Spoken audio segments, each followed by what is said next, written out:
La economía. All day long I biddy-biddy-bum. If I were a wealthy man, I wouldn't have to work. Hablemos de economía. Juan Ramón Rayo, ¿qué tal? Muy buenas noches. ¿Qué tal? Buenas noches. Profesor Raga, ¿qué tal? Muy buenas noches. Buenas noches. Carmen Tomás, buenas noches. Tenemos que hablar de Luis de Guindos, que ha comparecido esta mañana al Congreso de los Diputados. Sí, de Carmen, tienes licencia para interrumpir a Rayo también, ¿vale? Perfecto. Bien. De Guindos y en general de bancos, ¿no? Porque hoy ha habido varias noticias del sistema financiero, tanto español como europeo, que han culminado, de alguna manera se resumen en esa comparecencia de Guindos, ¿no? Pero antes que nada hay que sacar a colación que hoy la Autoridad Bancaria Europea ha presentado unos nuevos test de estrés para la banca europea. Recordemos que hace aproximadamente un año esta autoridad bancaria, a instancias de Durão Barroso, instó a que los bancos europeos aumentaran su ratio de capitalización al 9%. Y bueno, era en principio un aumento temporal de la capitalización para, digamos, atravesar esta etapa más complicada del ciclo, demostrar que tenían fortaleza suficiente para resistir, incluso, recordemos, defaults soberanos, porque se introdujo la posibilidad de que se aplicaran quitas soberanas, incluida España. Bueno, pues hoy ha publicado estos test de estrés, constata que los bancos europeos en su conjunto están suficientemente capitalizados, han conseguido reunir en este año 115.000 millones de euros y que por tanto mantienen esa ratio de capitalización del al menos el 9%. Y esto ha llevado a algunos periódicos a confundirse porque, bueno, por ejemplo, el Popular sale como que pasa el test de estrés de la Autoridad Bancaria Europea, cuando según Oliver Wyman necesita más de 3.000 millones de euros para recapitalizarse. Y claro, dicen, bueno, hay una contradicción. En realidad no la hay, porque tengamos en cuenta que Oliver Wyman estima pérdidas futuras que van a tener que reconocerse durante los próximos años de todos los bancos, incluido el Popular. Esto es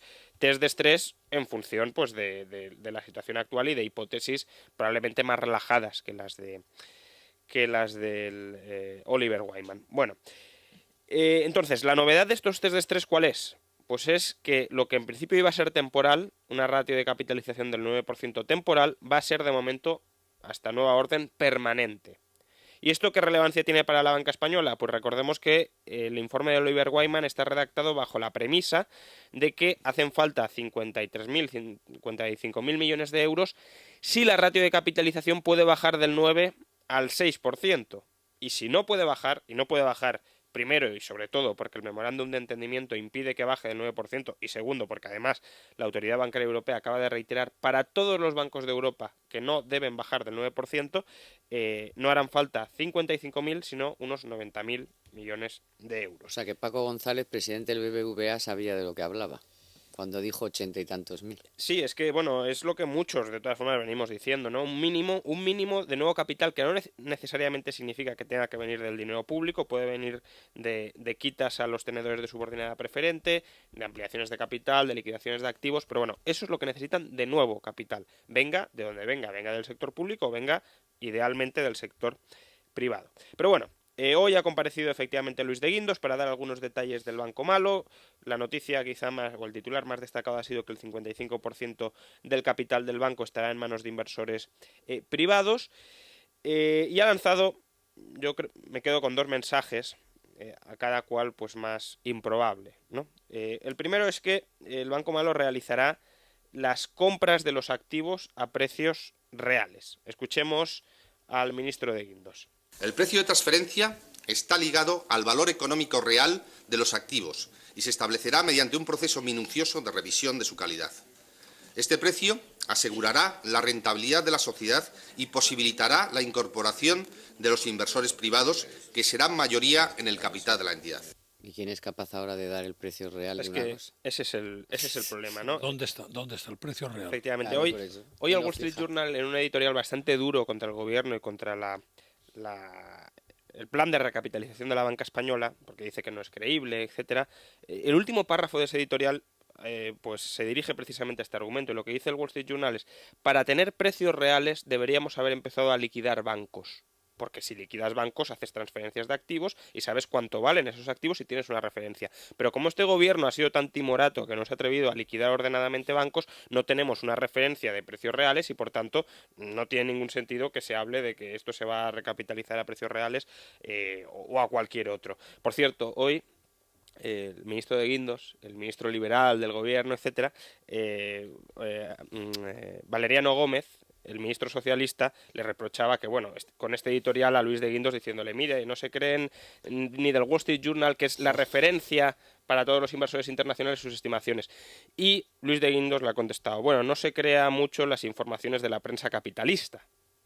Una frase que podría haber suscrito, pues no sé, Hugo Chávez o cualquiera de estos. Sí, Bueno, desde luego Valeriano, es que siempre, Bueno, es que te dan ganas, siempre salta un porque cojo, es que- sí, Joder. pero Es que esa, vamos. esa no era la No respuesta. ha llegado a decir la prensa gringa. Efectivamente. Más que nada porque el ministro... Yo creo que era por no mandarle a hacer gárgaras. Sí, bueno, pero que no... Hombre, pues se le manda a hacer gárgaras. pero, y no se al, acabó. pero no al Wall Street Journal, ¿no? Yo que tengo algún mínimo contacto con gente del Wall Street Journal, me consta, no se han enfadado, pero les suena pitorreo. Y claro, que el, digamos, el cuerpo editorial del principal periódico económico del mundo, pues se pitorree del gobierno de España, pues a partir de ahí la credibilidad que pueda tener frente a inversores, que son los que leen continuamente el Wall Street Journal para informarse, pues no será muy positiva, ¿no? Y bueno, pues aquí esto de se comprarán a precios reales y permitirá rentabilizar la entidad, aquí hay una contradicción, porque vamos a ver, si los precios son reales, no necesitas que el banco malo compre esos activos a la entidad para rentabilizarse. Y si vas a permitir que se rentabilice la entidad a la que le compras los activos porque le compras los activos, es porque se los estás comprando a precios inflados. Una de dos. O compras a precios reales, en cuyo caso la entidad ni sale ganando ni sale perdiendo, o compras a precios inflados, en cuyo caso la entidad sale ganando y por tanto se rentabiliza. Entonces, el ministro de Guindos ha dicho, compraremos a precios reales y la entidad saldrá ganando. No puede ser, y mucho me temo que sea lo segundo, no sea lo primero. Pero la entidad no es el banco malo al que sale ganando. Sí, bueno, el banco malo, veremos quién sale ganando y quién sale perdiendo. Por eso yo creo que la promesa es de rentabilidad del banco malo, o sea, De la sociedad esa que- esperando el tiempo y poderlo vender en el mercado a un precio superior. Veremos. Y el segundo mensaje que ha intentado transmitir Luis de Guindos es, pues para mí todavía más equívoco que el anterior, ¿no? Y es este de que los precios de la vivienda, gracias al banco malo, empezarán a caer. Escuchémosle. Va a adquirir activos a precios muy conservadores y va a sacar al mercado viviendas a precios reducidos. Y por lo tanto va a ser un instrumento no solamente de saneamiento del sector bancario, sino también de dinamización del mercado de la vivienda en España, que pondrá a disposición de los españoles viviendas a precios más reducidos de los que estamos viendo actualmente. ¿Es posible? Bueno, es posible, pero no con la concepción del banco malo. El banco malo está concebido para conservar los activos hasta 15 años. Entonces, si precisamente se compran los activos del banco, por parte del banco malo, es para no sacarlos a la venta. Es decir, para atascarlos en el balance del banco malo, esperar a que los precios mejoren y en ese momento sacarlos. Pero entonces no vas a contribuir a que caigan los precios, vas a contribuir a frenar que caigan los precios. De hecho, el ministro de Guindos ha comentado luego, el suelo puede ser hoy un activo malo, pero si le damos tiempo adquirirá valor. Entonces, ¿qué me estás diciendo? Que vas a vender el suelo que compra el banco malo cuando suba el suelo. Por tanto, si no sacas ese suelo a la venta, no contribuirás sacándolo a la venta que caiga el precio. Al contrario, vas a frenar que caiga el precio. Con lo cual, entre una cosa y la otra, entre esto de precios reales, que no sabemos muy bien qué son, precisamente porque no hay referencia, y en contribuir a que vaya a caer el precio de la vivienda, cuando lo que contribuye es a frenar la caída, la necesaria caída para sanear la economía española, pues la verdad es que hoy no ha estado especialmente afortunado. Bueno, y si le añadimos ya lo de la prensa capitalista en referencia al Wall Street Journal, Eso pues te ha tocado a ti la fibra sensible, lo de la prensa capitalista. no, porque ya es un lenguaje pues un poco El lenguaje, bananero, ¿no? el lenguaje de principios del 19. Entonces, bueno, pues no, ni en el fondo ni en la forma, digamos, ha estado muy afortunado el ministro de Guindos hoy. Y bueno, junto con las declaraciones de Guindos, otra que ha hablado hoy es la directora gerente del Fondo Monetario Internacional, Christine Lagarde, que ha dicho que bueno, se ha ofrecido a proporcionar asistencia financiera a España en caso de que lo necesite. Ha dicho que el Fondo Monetario Internacional está para ayudar a todos sus socios, algo que ya sabemos desde hace tiempo que está ahí. De hecho, yo personalmente siempre he especulado que probablemente si llega el rescate total de España, veremos en qué condiciones llega al final, pero si tuviese que llegar el rescate total a la griega, a la portuguesa o a la irlandesa, sería en colaboración muy probablemente con el Fondo Monetario Internacional, porque Alemania dudo que quiera poner ella sola todo el dinero que hace falta. Querrá que participe Estados Unidos, querrá que participe China, y eso se consigue a través del Fondo Monetario Internacional, ¿no? ¿Y por qué tiene que el Fondo Monetario Internacional que venir a comprar deuda o, en todo caso, a prestar asistencia financiera al gobierno español?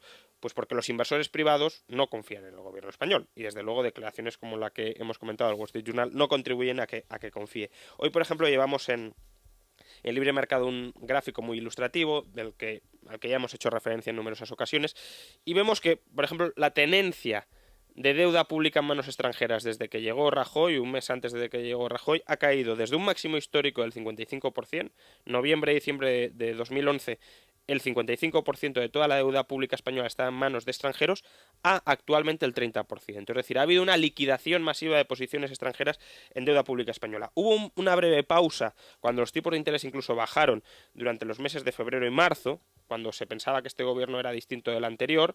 Cuando se presentaron los presupuestos ya vieron que era una nueva versión del gobierno anterior y entonces ya se liquidó masivamente deuda pública. Hoy, con el ánimo quizá de tratar de volver a engatusar a los inversores extranjeros, pues el gobierno ha actualizado un PowerPoint que tiene permanentemente colgado en la web del Tesoro, con argumentos que pretenden convencer a los inversores extranjeros de que España es un buen destino para invertir su dinero. El documento es muy amplio, son 50-60 transparencias de PowerPoint con bastante información, no son solo 2 puntos por transparencia, sino tiene bastante información. Pero bueno, la prensa ha destacado varias cosas, ¿no? Que de nuevo suenan a nuevas mentiras o a nuevas cosas dudosas, ¿no? Una es que en el documento se prevé que la economía española en el año 2014 crezca más de un 1% en términos reales. Bueno, esto es algo absolutamente sacado de la manga, no hay ninguna referencia ni en un sentido ni en el otro. Cuidado, porque yo las previsiones estas ni me las creo en un sentido ni en otro.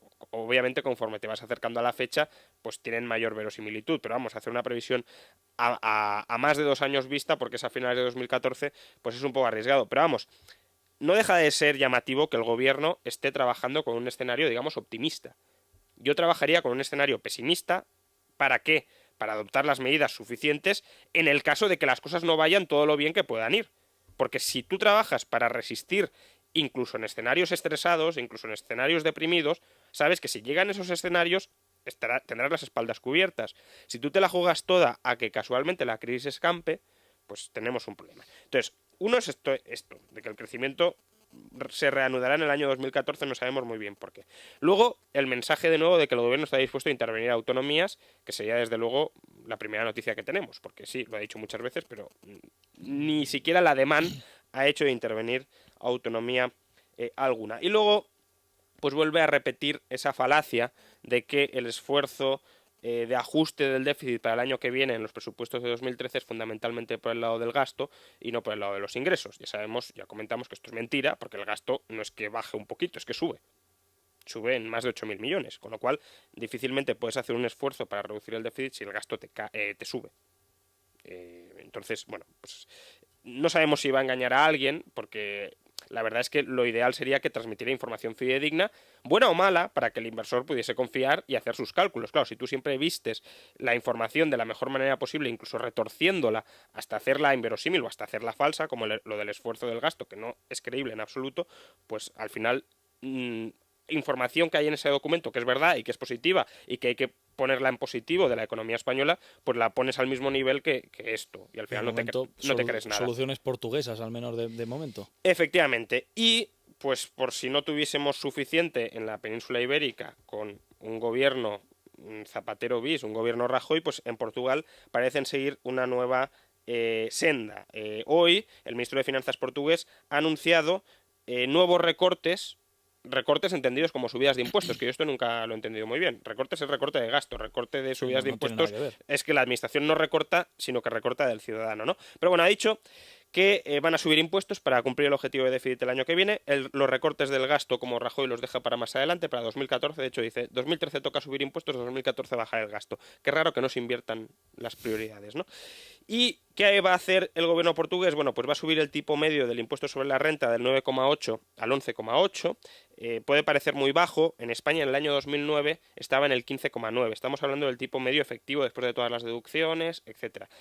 Pero bueno, en 2009, antes de todo el sablazo fiscal reciente, ya estaba en el 15,9. Ahora lo tendremos en el 20 o algo así. Por tanto, prácticamente el doble de lo que va a aumentar ahora Portugal. Entonces va a incluir, el año pasado, en 2012, incluyó un recargo del 3,5% en los tipos del IRPF, ahora va a incluir uno del 4%. Recordemos que Rajoy el tipo máximo ya lo subió en 7 puntos nada más llegar al gobierno. También va a subir el tipo del capital, de las ganancias del capital, del 25 al 26,5%. Recordemos que Rajoy ya lo subió del 21 al 27 nada más llegar al poder. Y ahora, para recaudar 90 millones de euros, va a subir el tipo de las ganancias del capital a corto plazo del 27, el tipo máximo, del 27 al 52%, el doble de lo que le va a quedar a Portugal. ¿Y todo esto por qué? Porque el Tribunal Supremo portugués le ha obligado al gobierno portugués a restablecer una de las pagas extra que les quitó a funcionarios y pensionistas en el año 2012. Y recordemos que aquí a Rajoy no le ha tenido que obligar nadie porque la ha restablecido gustosamente para descuadrar las cuentas. Bueno, la buena noticia en este caso es que podríamos ser portugueses y no españoles. A lo mejor allí, bueno, pues lo están pasando bastante peor que aquí. No, tú no crees que no? No, yo no. ¿A ti no te parece? No, en esta ocasión no nos queda ni Portugal. Yo opto por ser finlandés. Pues yo tampoco. ¿Tampoco? No. Pues está todo más fresco y todo. Pues ahí, si es todo el día no es ves. todo más fresco. No, pero Es que demasiado. muchas veces es mejor no ver. Demasiado fresco. Bueno, desde luego, No. después de haber visto, la semana pasada se pasó por aquí Olli Rehn, el vicepresidente de la Comisión Europea. Hoy ha estado por la tarde con Soraya Sáez de Santa María reunido Philipp Rösler, el ministro de Economía alemán. A mí me sorprende porque siempre que viene alguien nos tiran flores. Desde fuera parece que la sensación es que el mensaje que se llevan es bueno, la impresión que se lleva la gente sobre nuestra economía, los dirigentes europeos principales, es positiva. Y luego, yo todas las noches, después de escuchar a Juan Ramón, pienso Pues te que... corta las venas. Haces ya. Después de escuchar a Juan Ramón, pienso... Te clavas el Entonces, puñal. claro, la imagen que se tiene desde fuera de cómo está ahora mismo la economía española, ¿es tan positiva como nos hacen ver? ¿O es solamente un mensaje para no desestabilizar mucho a un país que está tan mal? Bueno, yo creo que tampoco dicen que nuestra economía esté bien. Las medidas son lo buenas, que vienen y las dicen, hombre, propuestas, bueno, las iniciativas. medidas, hombre, están en la línea. Vamos a ver, claro, en la línea, pues claro, Es saber una línea si aumenta muy usted ancha. aumenta usted los ingresos, vamos a suponer, pues bueno, sube usted los impuestos, ha hecho una reforma laboral que, bueno, que podría ser más en fin, más ambiciosa. Dice usted que va a cambiar el sistema, bueno, el 1 de enero entra en vigor, que nos puede parecer que los plazos se pueden acortar. En fin, hombre, claro, pues bueno, cosas estamos haciendo. Hombre, estamos agobiados por todos los lados. Entonces, cosas estamos haciendo. Aparte de los que ya están en paro, los que están trabajando, pues han visto como sus salarios se han reducido. En fin, ¿qué te voy a contar de lo que estamos aportando los ciudadanos? Entonces, claro, se van de aquí, bueno, se van o no llegan, porque Lagarde también ha dicho que serán muy positivas. Sí, y no sé sí, qué sí, tal. sí, Bueno, claro. vale, pero mientras tanto, lo importante no es las declaraciones que hagan toda esta serie de personajes, que un día dicen eso y dentro de 3 días a lo mejor te pegan la contraria. Entonces, aquí lo que hay que ver es que efectivamente la prima de riesgo no acaba de bajar de los 400 y pico, yo ya le llamo la suegra porque es un tostonazo de tema ya, pero esa es la realidad, pues vamos a fijarnos en el bono, que tampoco baja del 5,6, 5,7, eso es lo que te demuestra que la economía española no está todavía dando confianza al que tiene que venir a poner la pasta. Entonces, se hacen más cosas. Yo no sé si en los presupuestos realmente, bueno, pues hombre, se hace un esfuerzo realmente. Lo que pasa es que, claro, te suben los intereses de la deuda. Quiero decir que el gasto corriente o el gasto tal. Eso en términos de economía familiar seguiría llevando a la familia a la quiebra, quiero decir. Bueno, eso sí, por supuesto, pero aquí lo que falta, si es que yo no me canso, si es que aquí lo que hay que hacer, aparte de que, vale, los plazos del sistema de pensiones se pueden estrechar y tal y cual, pero aquí lo que tiene que pasar es ya de una vez que se sienten los que se tengan que sentar de las comunidades autónomas, me da igual que sea con Rajoy, con Montoro, con Beteta, con quien sea, y se pongan en serio a ver qué están haciendo con el dinero. Porque es que el dinero siguen gastándolo como si no estuviéramos en crisis, en asuntos que no le interesan en nada a los ciudadanos, que lo que quieren es que la sanidad, la educación y las cosas elementales funcionen. Entonces, hoy se quejaba más de que dice, si no me cambian el sistema y no me dan el cupo, voy a recortar más en sanidad. Oiga, pues recorte usted en otra cosa. Vamos a ver, entonces alguien tiene que sentarse de una vez y decir, vamos a ver, las duplicidades, que es que no es una broma, que es que entre las duplicidades, las empresas públicas, las no sé qué y las no sé cuántos, bueno, Esperanza Aguirre dijo 48.000, hay otras estimaciones que dicen 25.000, 30.000, me da igual, es que si fueran 25.000 o 30.000, Es que eso es lo que nos está asfixiando. Entonces, yo creo que eso es lo que este gobierno no remata. O sea, no remata lo mollar, que es no hacer más recortes ni subir más impuestos y, sin embargo, obligar a las comunidades autónomas y al Estado también, entre todos. Claro, claro. No todos. Quiero decir que las Y los comunidades autónomas ayuntamientos, tienen- todos, porque aquí todo el mundo tiene grasa por todos los lados. Claro, es que hay partidas de gasto muy importantes en las comunidades autónomas, pero en el Estado central, y esa es la sensación con la que se queda uno después de haber visto los presupuestos, es que el Estado central podría haber recortado también de otras partidas que le competen básicamente Claro. a él y que se han quedado tal cual. Recordemos que excluyendo pensiones e intereses de la deuda, que es el 50% del presupuesto de la Administración Central, el gasto cae un 5%, no llega al 5%. Bueno, mete el desempleo también. Sí, pero es que el gasto por desempleo cae. Es decir, la previsión, pero- para el año que viene es que Claro, caiga. pero Entonces, cae porque hay mucha gente que va a dejar de cobrar. sí, pero que me refiero que pese a eso no hace que suba el gasto. Entonces, el gasto por desempleo cae y pese a el agregado, ese 50%, solo recorta un 5%. Estamos hablando de un recorte ínfimo. Y esa tarea, profesor Raga, de ver a dónde van las partidas de dinero que se destinan a las administraciones autonómicas, a las comunidades autónomas en definitiva, le corresponde al secretario de Estado de Administraciones Públicas, que será Antonio Beteta, supongo, ¿no? Quiero decir, a mí me viene el nombre a la Pero esto cabeza, se tienen que reunir a alto nivel. Pero porque claro. si no, sí, Creo sí. que esto es una cuestión, vamos, yo porque el dinero se va y no se sabe exactamente. Es una cuestión de eso- Estado, ya. pero eso es así. O sea, el dinero se da a una comunidad autónoma y dice, tome usted 3.000 hay millones lo de que euros se y haga llaman- usted lo que quiera. Aquí hay dos formas de transferir, lo que llamamos transferencias condicionadas, que son transferencias para usarlas en una cosa determinada, cosa que no gusta al receptor. El receptor quieren que le des el dinero para que él lo dedique a lo que crea más conveniente. Pero cuando se trata de garantizar servicios esenciales, hablando de sanidad, de educación, tienen que ser transferencias condicionadas, por mucho que moleste al receptor. Y reducir las transferencias libres o incondicionadas a la mínima expresión, eso es casi crear el fondo de reptiles, pero a nivel de comunidad autónoma.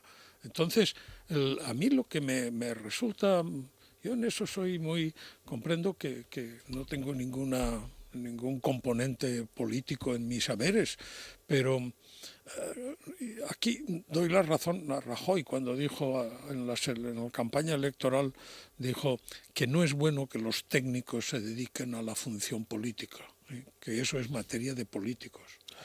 Y claro, materia de políticos es la bonomía, es el no provocar aristas, la reunión con los presidentes de la comunidad de anteayer, ese aspecto teatral en el cual todos somos encantadores y después nadie hace nada de lo que tenía que hacer. Eso que lo que estabais diciendo hace un momento, que viene el ministro de Economía alemán o vienen las señoras Lagarde diciendo que qué bien están haciendo en España las cuestiones. Eso es, antes de salir, el ministro de Economía va a ver a la señora Merkel. Dice, ¿qué digo en España? Y la señora Merkel le dice, sea educado. Y claro, entonces, ¿qué significa ser educado? Pues venir a decir, pues qué bien, todo va. Después vuelve a Alemania y dice, aquello es un desastre. Aquello es un desastre y por lo tanto eso no tiene solución y hay que meterles en cintura de una vez para siempre. Entonces, pero ¿cómo? Si el otro día dijo, sí, el otro día dijo porque le tocaba, está en casa del señor que le hospeda y por lo tanto no vas a decir qué cama tiene usted, que aquí no hay quien duerma, o vaya comida que me pone usted que es bazofia. Entonces, ser educado, eso no sirve absolutamente para nada. Los mercados, yo creo que ni siquiera levantan la antena cuando viene un político y hace unas declaraciones, porque ya sabe que son simplemente apariencias. Bueno, a excepción A de mí- Mario Draghi, ¿no? A mí hoy Mario Draghi un es, socialista... claro, es que es técnico. Ahí es donde está el detalle. Pero a mí, Mario sin Draghi embargo, es hoy técnico. un político socialista de los en fin, de los que no se le cae la E de España, vamos, de los de pura cepa, me ha dicho, mira, esto es muy fácil. Si tuvieran responsabilidad, si fueran responsables los presidentes de las comunidades autónomas se sentarían y cuando uno dijera, oye, pues yo voy a hacer un aeropuerto en mi pueblo, y claro, el otro diría, oye, que no, que tú no vas a hacer ningún aeropuerto en el que vayan a viajar 20 personas al mes. Entonces, quiero decir, que haya Yo eso no sé cómo se articula, ¿no? Porque la idea es buena, pero luego no sé cómo se articula y no sabía muy bien tampoco darme si era el federalismo, los Länder o las comunidades autónomas o qué narices. Pero eso tiene que ser así. O sea, que el otro tiene que saber que las burradas que haga en su comunidad autónoma las pagamos todos. No él o luego sus votantes. No, que ese es un dinero de todos. Porque luego el Estado te tiene que transferir a ti, no, pues a ti el Estado te va a transferir para hacer cosas sensatas. A ti no te va a transferir para que tú hagas el aeropuerto de Burgos o de Badajoz, o me da igual de dónde, no lo siento por los de Badajoz o por los de Burgos, o el de Vitoria, o el de Lérida, o el de Gerona. O sea, pero vamos a ver, es que aquí se ha hecho de todo, ¿por qué? Porque aquí cada uno ha hecho lo que le ha dado la gana. Pero luego ahora vienen a pedir dinero, ha habido que hacer lo del pago a proveedores que ya tienen otra vez facturas en los cajones. Sí. ¿Es que? Vamos a ver, pero ¿cómo se pueden tener otra vez facturas en los cajones? Pero no habíamos quedado en que iban a pagar. Pero el problema, Carmen, es que hay una puerta por la que uno entra a pedir. Y le dan. Ahí es donde está el problema. Lo que tenía que hacer el Estado, es decir, no, ustedes, su techo de gasto es este. Que ahora usted quiere hacer un aeropuerto, cierra 10 colegios y a ver si le siguen votando. Claro. A ver si le siguen votando sus ciudadanos. Porque yo sí que pienso, perdona, yo defiendo las tesis de un federalismo serio, que las preferencias son de los ciudadanos. El dinero es del pueblo, que es distinto. Y entonces, lo que se hace es la asignación en función de leyes rígidas, como fue la LOFCA en su momento, que a mí nunca me satisfizo, pero tenía esas ventajas, que tenía por una regla puramente matemática, le decía, a usted le toca tanto dinero. Y a usted le toca tanto dinero significa a qué lo dedique. Eso ya es un problema suyo con, eso es lo que me cuesta a mí, claro, con sus ciudadanos. Pero eso es lo que yo no es... puedo comprender. O sea, que en un país, en el siglo XXI, pasen ese tipo de cosas. Tome usted 10.000 millones de euros y gástelo en lo que le dé la gana, porque a nosotros nos da exactamente igual. No, es que tampoco debe ser así. Pero tú que sabes mucho de Alemania, los Länder en el Senado Sí. hacen esto que yo te estoy diciendo. O sea, es aquí, usted no va, usted bien, el eso Länder ya de es... Berlín. Usted no hace, y de hecho hay muchas quejas contra el Länder de Berlín porque se ha pasado en hacer cosas que no estaban en... Que Berlín Quiero decir, es- que eso dan era la, un porque objetivo es la político. capital, ya Eso ves, era un porque es la objetivo capital. político. Pero bueno, que el Senado de Alemania sirve para algo, que es para esto, para precisamente que entre todos hagan país y no tiren el dinero de los demás. Bueno, pero ya ves, cuando se reúnen todos aquí es para la foto. Ya, pero por eso, No, pero- el pero Senado vamos no a vale ver. para nada. Existe la posibilidad de un federalismo tanto en la recaudación como en la gestión del gasto por comunidad autónoma. Es decir, que cada Claro. autonomía recaude para los servicios que tiene que proporcionar. ¿Que quiere proporcionar muchos servicios ese gobierno? Pues que imponga muchos tributos. Bueno, claro, a ver si la gente quiere vivir luego- ahí. Y luego, claro, sí. y luego, como decía el profesor Raga, que quiero construir un aeropuerto, aunque lo ideal sería que los aeropuertos, por cierto, los construyan empresas privadas, que son los que saben ver la rentabilidad o no del negocio. Recordemos que de los 48 aeropuertos que hay en España, solo 7 son rentables. Pero bueno, dejando de lado eso. Entonces, si uno quiere construir un aeropuerto y quiere cerrar hospitales, pues que lo haga y luego si le votan, que sea él el responsable de tomar esas decisiones. No que el responsable sea el gobierno central porque me tiene que dar unas transferencias que siempre considero que son insuficientes. No, recaude usted. Y responda ante sus electores de lo que recauda, de lo que no, de lo que gasta y de lo que no. Es que piensa que en estos momentos el modelo no puede ser más perverso, internamente perverso, porque la comunidad, que es la que gasta visiblemente, Sí. desarrolla la parte simpática, yo les doy, y doy de todo.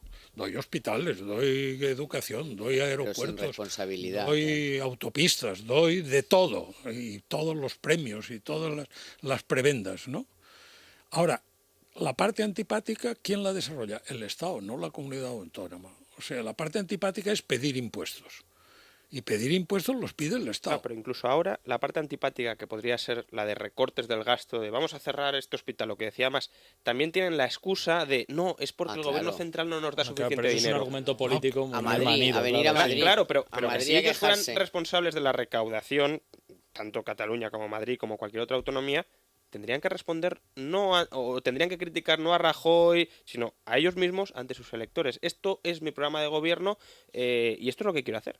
y por tanto responderías ante tus electores. No tendrías un enemigo externo al que Eso, echarle lo las que pasa culpas. en Pero es que Michigan y lo que algunas- pasa en Claro, Illinois y pero lo que pasa, fíjate, claro. pero es que a más el destrozo que tenemos, que no sabemos lo que tenemos, es que, por ejemplo, Andalucía, que ha subido el tipo máximo del IRPF, viene a quejarse igual. Sí, O sí, sea, sí, quiero decir sí, que es eso lo parece que lo ha mismo. subido Rajoy, Sí, sí, sí. ¿no? Y, en fin, y así podríamos decir un montón de cosas, que ellos han tomado esas decisiones por su cuenta, por ejemplo, Cataluña, ya te digo, hoy se quejaba de que va a tener que cerrar, pues voy a tener, si siguen así, voy a tener que cerrar más hospitales o más colegios. Y, oiga, pues quítelo de otro sitio, en vez de pensar, o sea, esta es Pero date la sanidad cuenta. y la educación, y así puedo echarle la culpa a Madrid, claro. Eso que planteas ahora, que salga el Estado diciendo estamos dispuestos a arbitrar un capítulo presupuestario para la enseñanza en español. ¿Pero qué me dice usted? ¿Qué me dice usted? Es que es surrealista. O sea, que Claro, el Estado eso es tenga que surrealista. dedicar dinero a colegios privados para que la gente pueda estudiar. A mí, de verdad, Bueno, el pero es titular que además- del diario El Mundo, que es quien lo lleva, me ha parecido surrealista. de Pero es verdad. que además está entregando el dinero para que eso se haga bien. Sí, sí, Ojo, sí. Sí, sí, porque sí. está la transferencia de competencia y la transferencia del dinero para hacer frente a aquel plan educativo que estaba concebido enseñando en un equilibrio español y catalán. Que dan ganas de decir, oiga, pero usted no puede hacer cumplir la ley, las leyes como Claro, son. Si es que ¿cómo están que las yo- leyes, cómo haga que que se yo cumplan Las sentencias Usted hace judiciales. cumplir. Ya está. Usted cumple las leyes. y ya está. Bueno, Juan Ramón, ¿qué trae la prensa de mañana? Bueno, pues también describe un poco algunas de las medidas del Banco Malo. Una de las cuestiones que no hemos comentado es que habrá un umbral mínimo para adquirir activos. No se comprarán ni pisos de menos de 100.000 euros ni préstamos de menos de 250.000, ¿no? También, ¿quién dice que vale 100.000? Sí, claro, es que eso... Es todo como Partimos de ficticio. una ficción. Sí, todo del ficticio. registro contable al ¿Pero precio qué, al que el lo valor tienen contabilizado. catastral o cuál? Bueno, el precio al que lo tendrán adjudicado, pero vamos, que ese precio... Bueno. El Economista, los pisos por debajo de 100.000 euros no entran en el Banco Malo y 5 días el Banco Malo no aceptará activos de menos de 100.000 euros ni préstamos inferiores a 250.000. Luego también 5 días recoge pues lo que hemos comentado del test de estrés de la Autoridad Bancaria Europea. Dice, los 4 grandes bancos españoles, Santander, BBVA, CaixaBank y Popular, cumplen los requisitos europeos de solvencia. Expansión sobre recortes futuros. El gobierno pospone el recorte en servicios sanitarios hasta después de las elecciones. Modelo andaluz. Es tremendo eso. Y pues bueno... ¿Los recortes sanitarios a qué se refiere? Por ejemplo, a la lista de cosas no que lo sé, entran en la sanidad. No sé si o- estará pensando en el copago, no lo sé. Se suspende el copago. Pero en cualquier caso, que vaya, o sea, que tome medidas para estabilizar la economía en función del calendario electoral, es una imagen pésima. Es decir, Ya. porque Bueno. la imagen que da es, a mí este país me importa muy poco, lo que me importa es mantenerme en el poder a cualquier costo. Pero Lo eso que tampoco tampoco se sabe- es nuevo, ¿eh? No, desde luego, pero Pero, se reafirma Juan esa Ramón, idea. que tampoco se sabe para qué mantenerse. Sí, claro, porque para- si tienes mayoría absoluta y titubeas a la hora de tomar una decisión, ¿para qué quieres? Bueno, para colocar a los tuyos, es lo único, es la burocracia que se autoalimenta, ¿no? Porque otra cosa no... Desde luego, para impulsar un proyecto político, unas ideas y demás, desde luego no. Hoy había visto yo otra noticia en la prensa, no sé si lo llevarán mañana, que es que hemos hablado mucho del déficit de tarifa, la tarifa eléctrica y tal. No sé si era el presidente, el director general de Red Eléctrica, que Sí, decía sí. que la luz, obviamente, que va a subir con Hombre, el a ver, tarifazo eléctrico claro, que ya ha hemos dicho. colocado el ministro Soria. Ellos no tienen que repercutir por algún lado la subida de los impuestos que les hacen a ellos al consumidor, y que lo iban a hacer en un 90% o un 80%, una cosa... Sí, claro, si la demanda de electricidad es bastante inelástica, que lo es decir, si por mucho que suba el precio, la gente no deja de demandar menos electricidad porque es, vamos, estamos habituados a consumirla y no nos vamos a quitar de ella, pues si te suben los costes, para mantener margen, lo que haces es repercutir esos nuevos costes en el precio y la gente lo pagará porque no está dispuesta a dejar de gastar. Con lo cual, la repercusión es bastante sencilla. Claro, ahí la alternativa es, no, impidámosles que lo repercutan, pero entonces les destrozas el margen, y si les destrozas el margen dejan de invertir, etcétera, etcétera, con lo cual a largo plazo los costes subirán porque se cerrarán centrales rentables y que contribuyen a abaratar la electricidad, y solo nos irán quedando centrales renovables que son las caras y las que contribuyen a encarecer la electricidad. que son las que tienen subvención. Que son las que tienen, pero no cualquier subvención. Por eso. Y tiene capacidad el gobierno para decirle a una empresa eléctrica, oiga usted, haga el favor de no repercutir la subida Pues, de impuestos a la relativamente. factura del... Porque claro, a mí... No sé, tiene. A los directivos de las compañías les debe decir, oiga, En teoría, desde 2009 el precio del pool, el precio de mercado, ya se fija en condiciones de libertad. Lo que tendría margen es para bajar los costes regulados, incrementando de nuevo el déficit de tarifa, pero es que el año que viene, en teoría, no puede haber déficit de tarifa. Es que ese es el problema. ¿Habéis Bueno, visto, no. Bajar a cero. ¿habéis visto hoy alguna noticia económica buena? Juan Ramón. Pues, Yo de lo que has leído, Juan Ramón, Bueno, antes, el Economista lleva un titular que a muchos a lo mejor les molestará. A mí, la verdad es que pues es un modelo que habría que ir pensando en implantarlo más, ¿no? Y además es a favor de una compañía que ha estado muy perseguida casi en las últimas semanas. Bueno, pues me alegro. Los pilotos de Ryanair... no, perdón. No es buena, perdón. Había leído que Ya no nos extrañaba. tendrán, no. Los pilotos de Ryanair tendrán que pagar seguridad social en España. No es buena. Pensaba Vale. que no tendrían. Bueno, pues nada, vosotros tampoco... ¿Tú? a mí lo que me choca de esos planteamientos que hace Guindos, dice que el banco malo va a ser en un porcentaje del 50 y tantos privado. ¿Quién va a meter sus duros en el banco los privado mismos bancos. si lo que pretende Guindos es que baje el precio de las viviendas como consecuencia de los activos del banco malo? Si baja el precio, la rentabilidad disminuye. ¿A qué inversores piensa captar con ese discurso? Pero que a los propios bancos. Si es que quiere que entren ahí el Santander, el BBV, los mismos. Los Si únicos son todo el que- rato los los mismos. únicos que deben tener Incluso, dinero para poder- incluso está contemplada la estrategia de comprar los activos a cambio de acciones del banco malo. Jo. Con lo cual, claro. Esto empieza a sonar a trilero. ¿eh? Sí. Eso de, Sí, no, porque al final. ¿dónde está la bolita? Al final, imaginémonos, para que la gente entienda bien qué sería esto, si todos los activos se compraran con acciones al 100% del banco malo, al final los bancos estarían igual, porque habrían transferido los activos a una Claro. sociedad de la que serían accionistas Sí, al sí, 100%. la verdad es que Por sí. tanto, no habría ningún saneamiento por ningún lado. Bueno, no tenemos tiempo para más, que son menos cuarto. Carmen Tomás, Buenas gracias, noches. un abrazo, buenas noches. Profesor Raga, gracias. Buenas noches, Hasta muchas luego. gracias. Juan Ramón, mañana más noticias. Nos vemos mañana. Nos marchamos, pero muy poco tiempo porque tenemos que hablar de cultura hasta ahora.